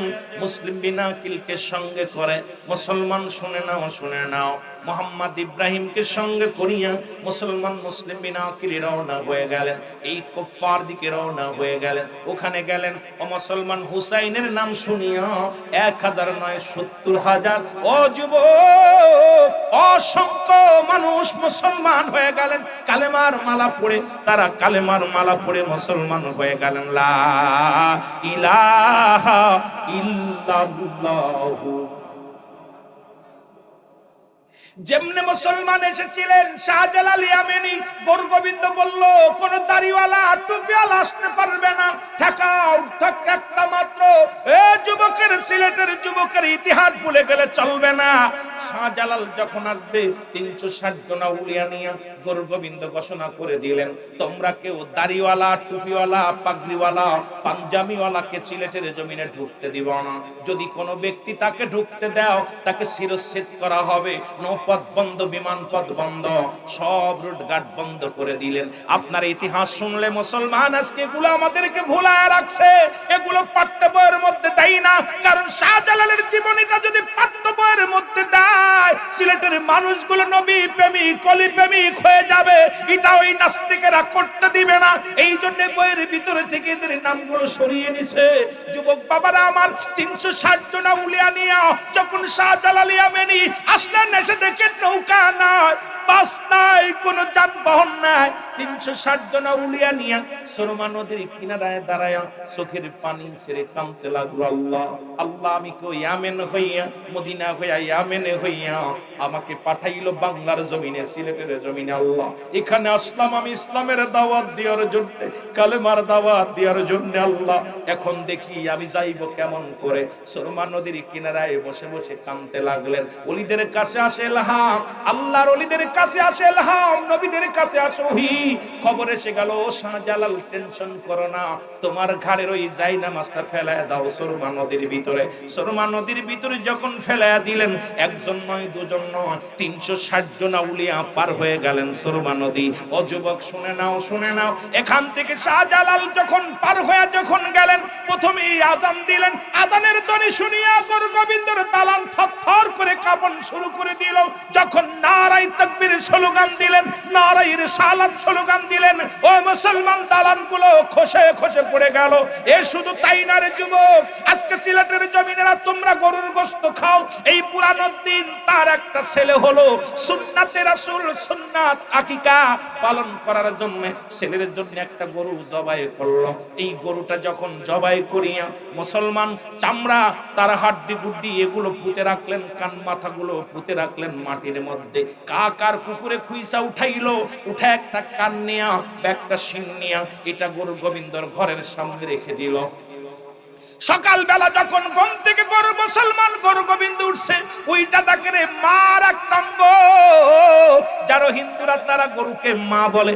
যখনই দেখছে মায়ের একটা অঙ্গ, মাথা নষ্ট হয়ে গেছে রে মুসলমান শুনে নাও। তখন কি করলেন, খোঁজ নাও, প্রহরীকে বললেন, উজিরকে বললেন, খবর নাও সিলেটের কোথায় কোথায় একটা আমার মাকে জবাই করছে, গরু জবাই করছে, খোঁজ নাও। এর খোঁজ নিতে নিতে পাওয়া গেল, এ বুরহানুদ্দিনের একটা ছেলে হয়েছে, নবজাত শিশুর জন্য সুন্নতি রাসূল আকিকা করেছে, এই খবর শুনতে পায়। এবার বুরহানুদ্দিনের কলিজার টুকরা হাত থেকে কেড়ে নিয়ে ওদিন গরুর গোবিন্দ নিজ হাতে তারে জবাই করে দিয়েছিল। যুবক, সুনামগঞ্জের বাবার শোন, সিলেটের বাবার শোন, সেদিন নিজের কলিজার টুকরা সন্তান জবাই করে দিয়েছিল। ওদিন বুরহানুদ্দিন হাত উঠায় বলেছিল, পরওয়ারদিগার আলম,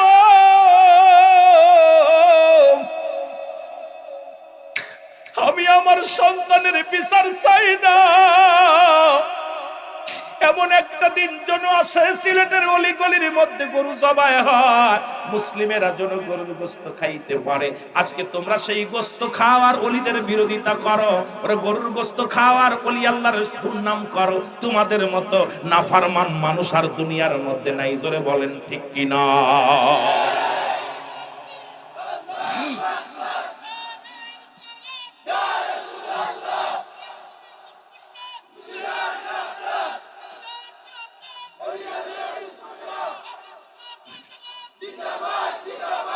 দাদু ভাই,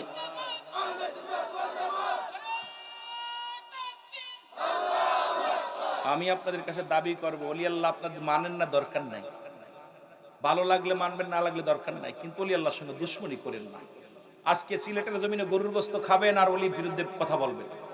সেদিন কলিজা টুকরা সন্তানকে জবাই করা পরও উনি প্রতিবাদ করেন নাই। ওদিন আল্লাহর দরবারে কাঁদছিল। শাহজালালের কাছে আসলেন, শাহজালাল আমার তো এই অবস্থা।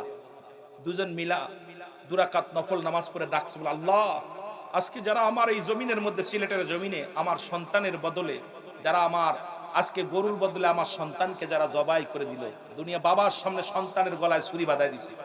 এ যুবক, সেদিন চোখের পানি বিফলে যায় নাই। আজকে বাংলাদেশের যে পরিমাণ আপনার ওই সিলেট বিভাগে যত গরু কুরবানি হয়, এত গরু কুরবানি, ঠিক কিনা? সিলেট বিভাগটা লন্ডন বলা হয়, দ্বিতীয় লন্ডন। দ্বিতীয় লন্ডন, যদিও আপনারা অভাবী আছেন এলাকার মানুষ, তবে এই সিলেটের মানুষ অধিকাংশই লন্ডনে, আমেরিকা আছে। জোরে বলেন ঠিক কিনা? কানাডায় আছে, অনেক জায়গা, মালয়েশিয়া আছে, অনেক জায়গা, কারণ বিদেশি। এটা দ্বিতীয় লন্ডন এমনি বলে না আপনাদের, কথা বুঝেননি? তা আজকে সেই ওলিদের বিরুদ্ধে কথা যখন বলে, আমার কলিজায় লাগে। আপনি ওলি মানেন না, দরকার নেই, আপনি মানেন না, ঠিক আছে, কিন্তু আপনাকে এই সাহসটা কে দিল? কারণ আল্লাহ তো নিজে বলে, আলা সাবধান, নামাজের আগে আলা বলে নাই, হজের আগে আলা বলে নাই, যাকাতের আগে আলা বলেন। আল্লাহ বলছে, আল্লাহর ওলিদের আলা সাবধান, ইন্না নিচ্চালা ইন্দাউল্লাহি, আল্লাহর তরফ থেকে যারা ওলি হয়, নামাজের আগে আলা নাই, যাকাতের আগে আলা নাই, হজের আগে আলা নাই, আলা ব্যবহার করছে আল্লাহ আল্লাহর ওলিদের বিষয়। সুতরাং তার বিরুদ্ধে কথা বলেন, কলিজার মধ্যে লাগে না। যারা আসছে তাদেরকে ভালোবাসার দরকার আছে কিনা? জোরে বলেন আছে কিনা? একটু মহব্বতের সঙ্গে দুরূদ শরীফ পড়েন, আল্লাহুম্মা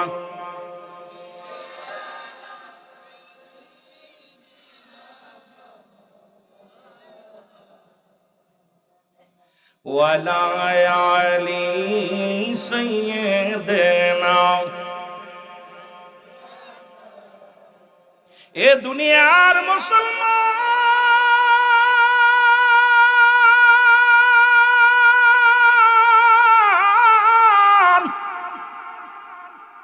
মুসলিম বিন আকিল চিঠি লিখলেন, হুসাইন আয় আয়, আর দেরি করিস না, কুফার মানুষেরা ভালা, কুফার মানুষেরা ভালা রে, তোমার অপেক্ষা আছে রে, আয় তাড়াতাড়ি আয়। এরা কালেমা পড়ব, এরা কালেমা পড়ে ইসলামের ধারক বাহক হয়ে যাবে। আয়। খবর পাইয়া হুসাইন রাদিয়াল্লাহু তাআলা শিশু আসগারকে সঙ্গে নিয়ে ৭২ জন কাফেলা করে রওনা দিলেন। মুসলমান শুনে নাও, মুহররমের ১ তারিখে রওনা দিলেন।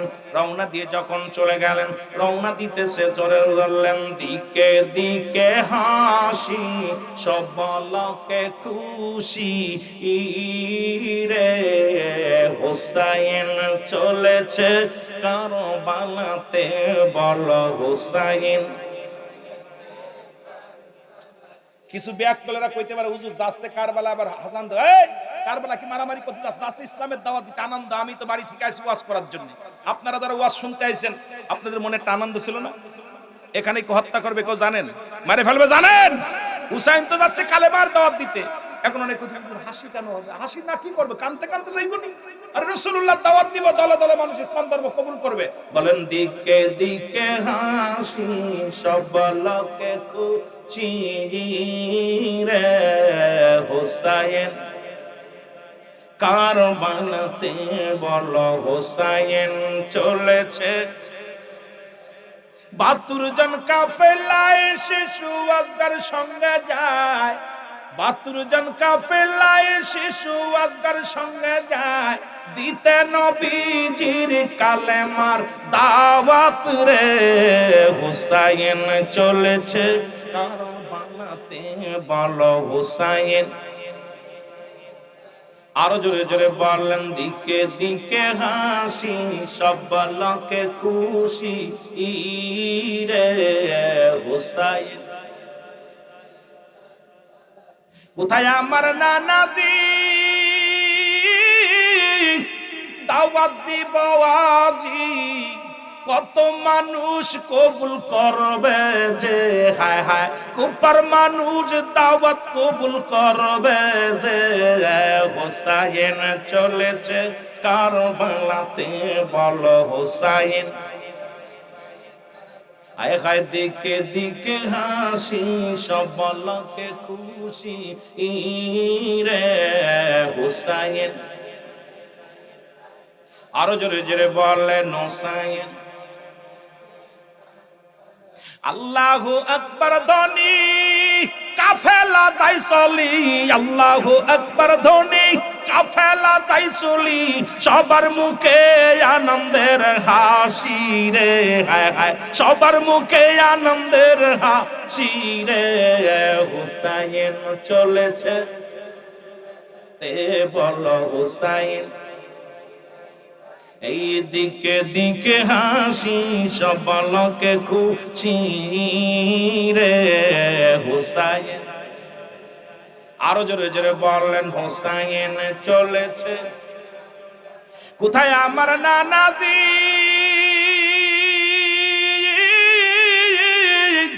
ছুটে চলছি আজি, দিব দাওয়াত আজি কুফাতে গো, দিব দাওয়াত আজি কুফাতে হোসাইন চলেছে কারবালাতে বলো হোসাইন। এই দিকে দিকে হাসি সব লোকে খুশি রে হোসাইন। আরো জোরে জোরে বললেন হোসাইন চলেছে। এ মুসলমান শুনে নাও, মুহররমের ৭ তারিখে তাবুক আনলো। ওই যখন তাবুক আনলেন অনেক ইতিহাস শুনেছেন বাবারা আমার, এত বলার সময় নেই। মুহররমের ৭ তারিখ চলে গেল, ৮ তারিখ আসলো, ৯ তারিখ আসলো। ভিতরে থেকে সারা বানু ডাকতে কয় স্বামীরে। আগের যুগের মানুষগুলো ফজরের নামাজ বাদে কোরআন তেলাওয়াত করত। আমি দেখেছি আমার দাদাকে তেলাওয়াত করতে, বাবাদেরকে তেলাওয়াত করতে দেখেছি। ফজরের সালাত আদায় করে মানুষগুলো কোরআন শরীফ নিয়ে মসজিদের পাশে বইয়া বারান্দায় বইয়া বইয়া কোরআন তেলাওয়াত করত, জানালার পাশে বইসা বইসা করত। আর এখন সালাম শেষ করিয়া মসজিদের ভিতরে মোবাইল টিপা শুরু করি। মুসলমান শুনে নাও, যাও ২-৪ জন বয়া থাকি মসজিদে শুধু মোবাইল নাড়াচাড়া করি, কিন্তু কোরআনের পাখি আজকে কোরআন নাই। যে মহল্লার মধ্যে কোরআনের উঠে যাবে, কোরআনের তালিম উঠে যাবে, এই মহল্লার মধ্যে গজব এসে যাবে। যে মহল্লার মধ্যে কোরআনের তালিম যত বেশি হবে, ওই মহল্লার মধ্যে রব্বে কারীম তত রহমত আল্লাহ দান করবে। এখন দেখা যায় একটা মহল্লার মধ্যে কোরআন তেলাওয়াত নাই, যাও ২-৪টে মাদ্রাসা আছে, এর পাশে শত্রু লাগা দিছে। যেমন আজকে এখানে আলিয়া মাদ্রাসা, এখান থেকে মুসলমান অসংখ্য ওলামা একরাম বাইর হবে, আল্লাহর দ্বীনের দাওয়াত তারা কবুল করবে। এখানেও কিন্তু আমাদের শগুনের চোখ পড়ে যায়, অনেক শগুনের চোখ পড়ে যায়। কারণ যেখানে আসলে আল্লাহ আল্লাহ রাসূলকে পাওয়া যায়, যেখানে আসলে দ্বীন ইসলামের জ্ঞান অর্জন করা যায়, কোরআন শিখা যায়, সেই জায়গাটায় হস্তক্ষেপ করে শয়তান বেশি। জোরে জোরে বলেন ঠিক কিনা? এ ভাইরা আমার, বন্ধুরা আমার, গভীর মনোযোগ। সাহারা বানু ডাকতে বলে স্বামী, আপনি তো কোরআন তেলাওয়াত করেন, অথচ ভিতরে তাঁবুর ভিতরে কোনো পানি নেই, একটু পানির জন্য দৌড়ায়া যান। যখন দরকার করলেন হুসাইনকে, মুসলমান হুসাইন রাদিয়াল্লাহু তাআলা শিশু আসগরকে সঙ্গে নিয়ে যখন কূপের দিকে রওনা দিলেন, আমার বাবারা আমার, এই ডাকতে বলেন ও আমার মুসলমান কুফাবাসীর যুবকেরা রে, বৃদ্ধরা, তোমরা শোনোরা শোনো, আমরা তো কোনো অপরাধ করি নাই, তোমাদের সঙ্গে হাঙ্গামা করতে আসি নাই, আমি আসছি আমার রাসূলুল্লাহ সত্য দাওয়াত দিতে। লা ইলাহা ইল্লাল্লাহু, লা ইলাহা নাই কোন ইলাহা ইল্লাল্লাহু, এক আল্লাহ ছাড়া। এই কালেমা শুধু আমার নবীর নয়, এই কালেমা আদম থেকে শুরু করেছে। আদম আলাইহিস সালাম বলে লা ইলাহা ইল্লাল্লাহ, আদম শফিউল্লাহ, লা ইলাহা ইল্লাল্লাহ ইব্রাহিম খলিলুল্লাহ, লা ইলাহা ইল্লাল্লাহ মূসা কালিমুল্লাহ, লা ইলাহা ইল্লাল্লাহ ঈসা রূহুল্লাহ। সুতরাং এই কালেমা কিয়ামত পর্যন্ত চলবে, আল্লাহ ছাড়া কোনো মাবুদ নাই। আর সর্বশ্রেষ্ঠ নবী, আখির নবীর উম্মত আমরা, এর সঙ্গে জড়িয়ে দিছিলা ইলাহা ইল্লাল্লাহু মুহাম্মাদ। আল্লাহর প্রেরিত রাসূল বা বান্দা হলো আমার নবী, সাথে সাথে পড়ে না শাহাদু আল্লাহ ইলাহা ইল্লাল্লাহু ওয়াহদাহু লা শারীকা লাহু আশহাদু আন্না মুহাম্মাদান আবদুহু ওয়া রাসূলুহু। জোরে জোরে চিল্লা বলা যাবে না মারহাবা। এ যুবক বাবারা, আমার দিলের কান্ডা লাগা শোনো। হুসাইন রাদিয়াল্লাহু তাআলা ডাক দিয়ে বলে, জিদের সৈন্যরা রে,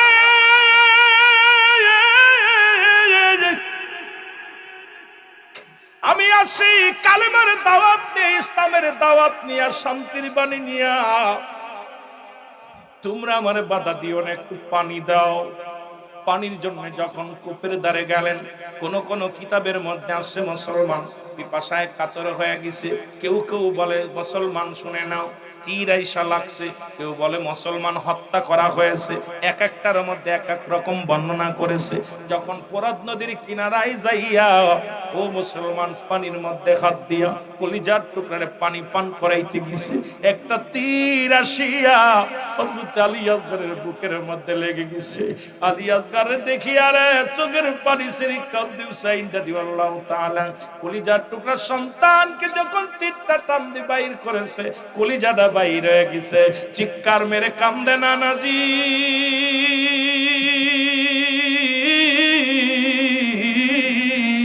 আসলাম ইসলামের দাওয়াত নিয়ে, শান্তির দুধ নিয়ে, আজকে রক্ত পড়ে জমিনের মধ্যে ঘুরে নাজি, চোখের পানি সেরি কান্দে। ও আমার যুবক বাবারা, আমার দিলের কান্ডা লাগা শুনে নাও। তাবুর ভিতর থেকে চলে আসলেন আসিয়া মুসলমান। এবার যখন বিবিকে ডাকতে বলে, কোথায় রে সারা বানু, দের ভিতরে থেকে বাইরে আসো, জনমের পানি পান করাইছি। আমার বাবার আয়েশা ডাকে রে, কলিজার টুকরা সন্তান নাই, কলিজার টুকরা সন্তান দুনিয়া থেকে বিদায় হয়ে গেছে। আমার যুবক বন্ধুরা, আমার পাশের কামরা থেকে কান্নার আওয়াজ শুনতে পাইলেন। নাম হলো আলী আকবর, হযরত হুসাইন রাদিয়াল্লাহু তাআলার বড় সন্তান। ডাকতে বলে, মা মা গো, তুমি কেন কান্নাকাটি করো গো মা? আয়েদাকে ডাকতে বলে, আলী আসগর, আলী আকবর রে, আলী আসগর আর দুনিয়ার মধ্যে নাই, এই দুনিয়ার মায়া ছেড়ে চলে গেছে। আমার বাবারা, আমার ভাইয়ের ক্লাসটা দেখে চোখের পানি ছেড়ে ডাকতে বলে, মা মা গো, আমি কসম করলাম যতক্ষণ পর্যন্ত ভাইয়ের প্রতিশোধ নিতে না পারো, ততক্ষণ পর্যন্ত আমিও ফিরবো না। আলী আকবর যুদ্ধের 9 তারিখে যুদ্ধের ময়দানে চলে গেলেন। অনেকগুলো সৈন্যর কতল করলেন, কতল করিয়া একটু পিপাসিত হয়ে ঘরের মধ্যে ফিরে আসলেন। ডাকতে কয়, মা একটু পানি দাও গো মা। মা বলে, বাবারে, আমি যদি পানি দিতে পারতাম তাহলে তোমার ভাই চির বিদায় হয়ে যেত না।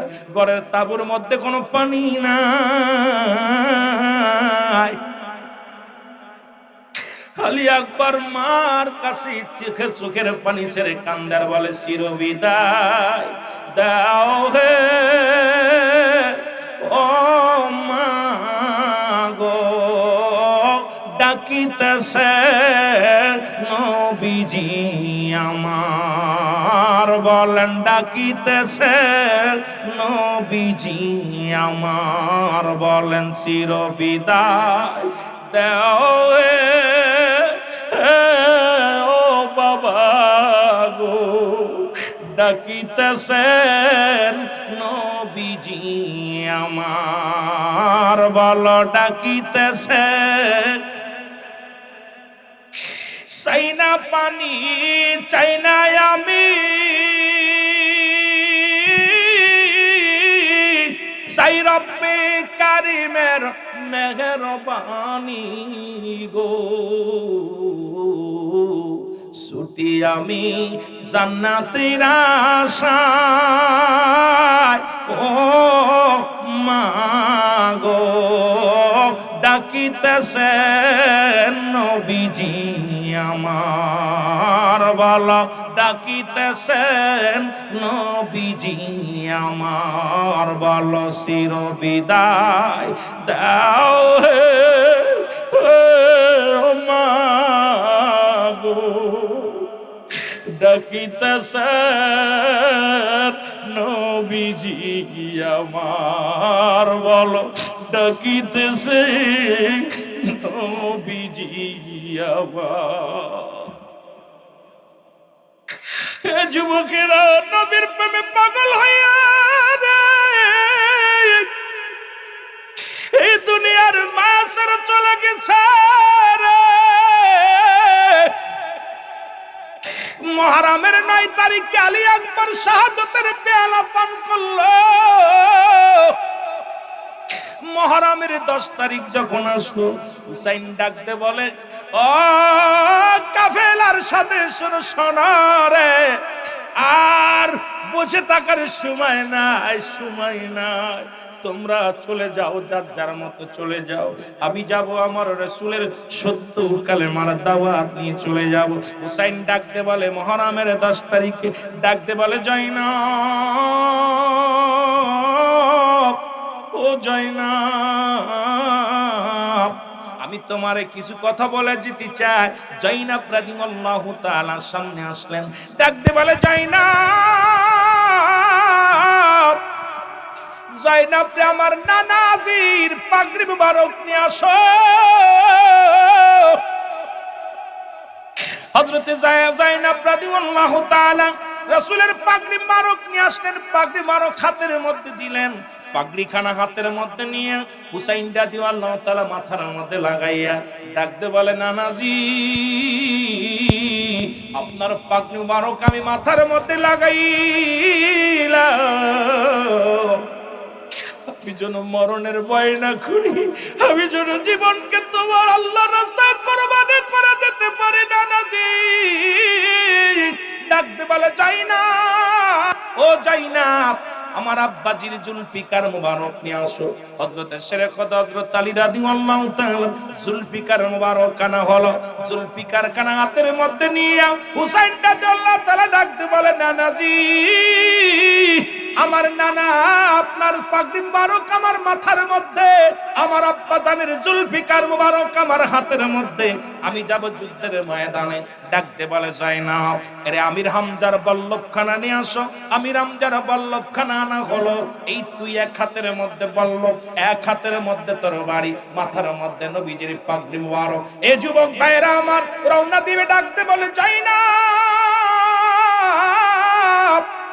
আমার জয়নাল দেখে রাখবি, জয়নাল অসুস্থ, জয়নালের ঠান্ডা জ্বর লাগছে, আমি রেখে গেলাম। জয়নাল বলে, বাবাজি আমি যাব যুদ্ধের ময়দানে, কারণ ইসলামের জন্য জীবন দেয়া দিব। এই জীবন হবে কি রেখে কি হবে, আমি সত্য ইসলামের জন্য জীবন কুরবানি করব। হুসাইন রাদিয়াল্লাহু তাআলা ডাকতে বলে, জয়নাল তুমি অসুস্থ, তারপরে ছোট্ট মানুষ থেকে যাও, যদি মদিনায় যাও মদিনায় যে দাওয়াত দিবা। ডাকতে বলে, জয়নাব দুইটা দাবি তোর কাছে করে দে। 1 নাম্বার, আমার সকিনারে আমার লাশের পাশে আসতে দিবি না। আমার সকিনা আমার লাশ থেকে সহ্য করতে পারবে না। আরে জয়নাব 2 নাম্বার দাবি হলো, আমার জন্য পৃথিবীর কারুর কাছে নালিশ দিবি না। ওই যুদ্ধের ময়দানে আমি শহীদ হয়ে যাব, শাহাদাতের পেয়ালা পান করব।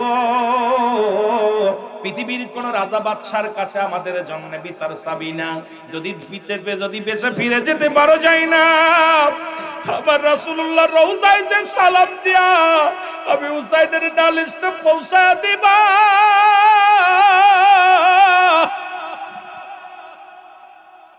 হুসাইন রাদিয়াল্লাহু তাআলা যুদ্ধের ময়দানে রওনা দিলেন, এক হাতে তরবারি এক হাতে বলল, নানার পাগড়ি বরক মাথার মধ্যে ছুটে রওনা দিলেন কাফেরদের সঙ্গে মোকাবেলা। মুসলমান শুনে নাও, এরে মুসলমান, বাতিলের সঙ্গে শুরু হয়ে গেল যুদ্ধ। এমন ভাবে কাটাকাটি মারামারি শুরু হয়ে গেল। হুসাইন রাদিয়াল্লাহু তাআলার গায়ের মধ্যে ৭২টা তীর এসে লাগলো। এই দুনিয়ার মধ্যে হুসাইন জমিনের মধ্যে পড়ে গেলেন। হুসাইন রাদিয়াল্লাহু তাআলা যখন জমিনের মধ্যে পড়ে গেলেন, ওই এজিদ ছিল দামেস্কের মসজিদের ইমাম, যিনি ১৬ লক্ষ মানুষের ইমাম ছিলেন, নামাজ পড়াইতেন। আর শেমর কোন বইয়ের মধ্যে দেখলাম শেমর ছিল মুয়াজ্জিন, যিনি আজান দিত। আজকে মুসলমানদের ক্ষতি মুসলমানেরা নিজেরাই করেছে। আজকে ইহুদিদের দোষ দিয়ে লাভ নাই, খ্রিস্টানদের দোষ দিয়ে লাভ নাই। আজকে আমাদের মুসলমানদের ভিতরে শুধু লোভ আর লোভ মুসলমান আসছে, জোরে বলেন ঠিক কিনা? আমার ভাইরা, আমার বন্ধুরা, আমার হুসাইনের বুকের পরে বসলেন ২১টা বাল্যপের আঘাত, ৩৩টি তরবারির আঘাত হুসাইনের গায়ের মধ্যে। হুসাইন রাদিয়াল্লাহু তাআলা জমিনের মধ্যে যখন পড়ে গেলেন, গলার মধ্যে শুরু করে দিলেন, বল্লভ দিয়া বুকের মধ্যে খুঁচাইতে লাগলেন। হুসাইন রাদিয়াল্লাহু তাআলা ডাক দিয়ে বলে, শেমর রে, আমাকে মেরে তোর লাভ কি? আমি তো কোনো ক্ষতি করি নাই। আমি তো সম্পদের জন্য পাগল নয়, রাষ্ট্রের জন্য পাগল নয়। আমি এক পাগল মাত্র, আমার দয়াল নবীর দ্বীনের দাওয়াত দেওয়ার জন্য, আল্লাহর দ্বীনের দাওয়াত দেওয়ার জন্য আমি কুফানগরে আসি। আমাকে মেরে তোদের লাভ কি? বলে, তোমাকে মারতে পারলে আমি হব বড় বড় দায়িত্ব পেয়ে যাব, বড় চেয়ার পেয়ে যাব। আমার বাবারা, আমার বন্ধুরা, আমার এই বুকের মধ্যে খুঁচাইতে লাগলেন, বড় যন্ত্রণা দিতে লাগলেন। হুসাইন রাদিয়াল্লাহু তাআলা ডাক দিয়ে বলে, ও শেমর, আমি তোমারে চিনতে পেরেছি, কারণ আমার নবীজি বলছে মক্কা মদিনার কালো ডোরা কাটা কুকুর তোমার পায়ের মধ্যে কামড় লাগাইছে। সুতরাং আমার বুঝতে আর বাকি নাই, তুমি সেই কালো ডোরা কাটা কুকুর। তোমার হৃদয়ের ভিতর কোনো কান্না তোমার হৃদয়ে লাগবে না, তোমার মনে কোনো দয়া লাগবে না, তোমার মনে কোনো দয়া কিছু থাকবে না। হুসাইন রাদিয়াল্লাহু তাআলাকে জোরে আঘাত করতে লাগলেন। হুসাইন ডাকতে বলে, শেমর রে, আমাকে যদি মারতে আর মেরে ফেল, আমাকে জিন্দা রাখিস না। আমার গলার মধ্যে জোরে ফোঁস দিয়ে ছুরি দিয়া কাটতে লাগলেন, গলা কাটে না। হুসাইন রাদিয়াল্লাহু তাআলা বলে, এই গলার মধ্যে রাহমাতের নবী রাহমাতুল লিল আলামিন সুমা দিছে, সুতরাং হলকমের উপর দিয়া আমার এই পোষ লাগায় দাও, কেটে যাবে। ধীরে ধীরে চালাও ছুরি, ধীরে ধীরে আমারি গলায়, এ গলাতে দিছেন চুমা আমারি নানায়। বলো যে গলাতে দিছেন আমারি নানায়। বলো, ধীরে ধীরে চালাও ছুরি, ধীরে ধীরে আমারি গলায়, এ গলাতে দিছেন গো চুমা আমারি নানা। হুসাইন রাদিয়াল্লাহু তাআলাকে শাহাদাতের পেয়ালা পান করাই। হুসাইনের কাল্লা কাটিয়া তরবারির উপর দিয়া থুতু নিক্ষেপ করা হলো, পণ্যের কাপড় খুলে নেওয়া হলো, পণ্যের কাপড় উলঙ্গ করে দেওয়া হলো। হুসাইনের গায়ের উপর দিয়ে ৭০টা ঘোড়া চালানো হলো। হুসাইনের গোশতগুলো জমিনের মধ্যে টুকরা টুকরা করে ফেলা হলো। হুসাইন রাদিয়াল্লাহু তাআলা প্রতিটা রক্তের কোনায়, প্রতি গোশতের কোনায় কোনায় ইয়া মুহাম্মাদান, ইয়া মুহাম্মাদান, ইয়া মুহাম্মাদান, নানাজি নানাজি বলে চিৎকার মেরেছিল। জোরে বলেন না, মার আল্লাহু আকবার। আর একটু জোরে বলেন আল্লাহু আকবার। হুসাইনকে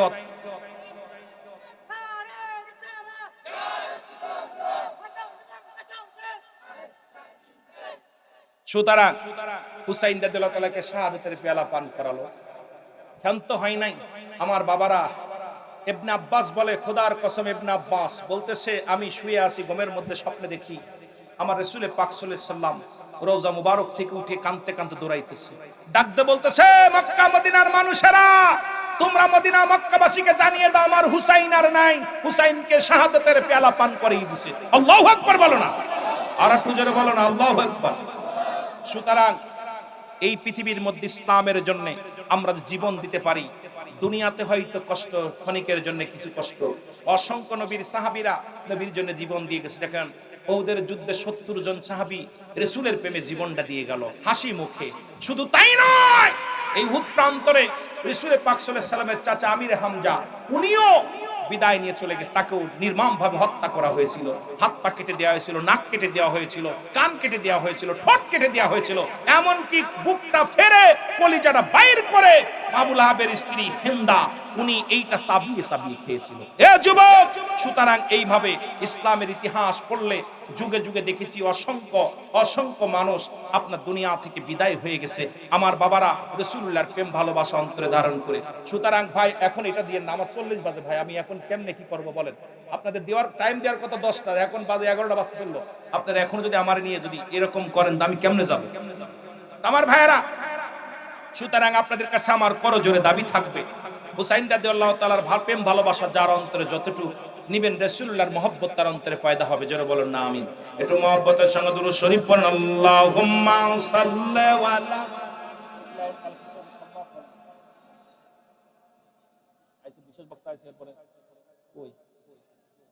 আল্লাহুম্মা সাল্লি আলা মুহাম্মদ নবিয়ানা শাফিয়ানা মাওলানা।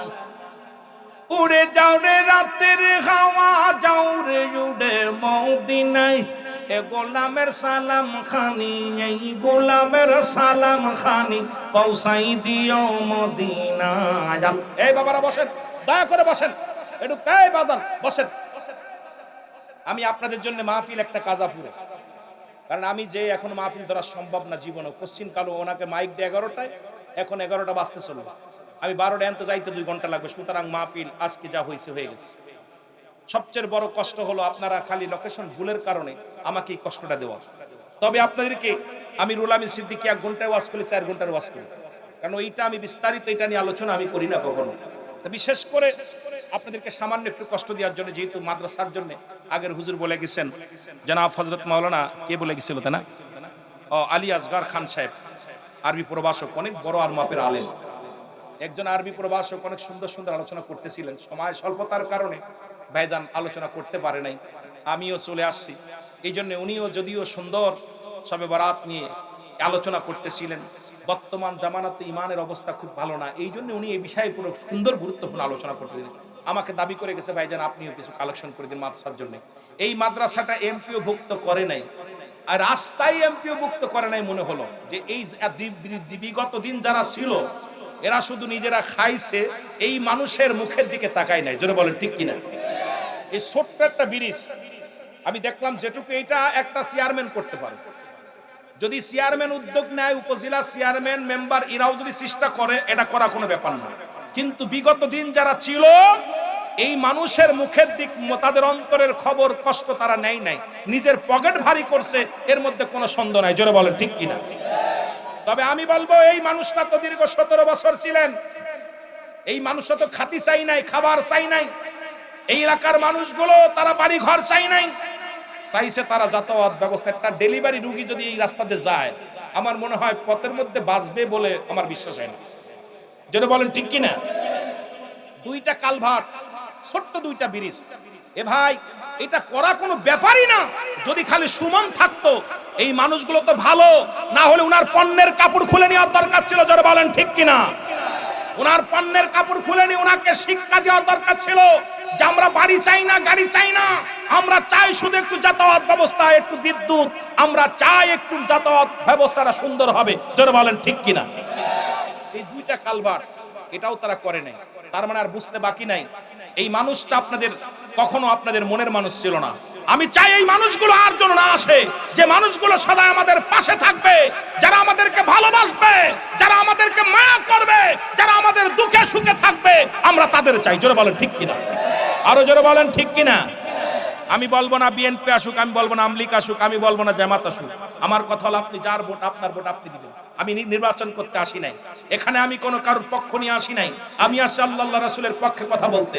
সুতরাং আপনি যাকে খুশি তাকে দেন, তবে আমরা প্রিয় মানুষটা চাই। জোরে বলেন ঠিক কিনা? আরো জোরে বলেন ঠিক কিনা? খোদার কসম আমি কষ্ট পেয়েছি। এই 2টা দাদা ভাই একটুক জায়গায় কটটুক এর বাস দিয়ে রাখছে, কত কষ্ট আমার ভাইদের আসতে, আরে কত কষ্ট। এই মানুষটা শুধু সুনজর দিলেই হয়ে যেত, ঠিক কিনা? আমার ভাইয়েরা আমাদের এলাকা থেকে আপনাদের এলাকা থেকে সিলেট যাইতে অনেক, ঢাকা মাগুরা যাইতে অনেক পাথর চলে যায়, এলাকার পাথর দিয়ে রাস্তাঘাট হয়েছে, এলাকায় খরচও কম, যেরকম ঠিক কিনা।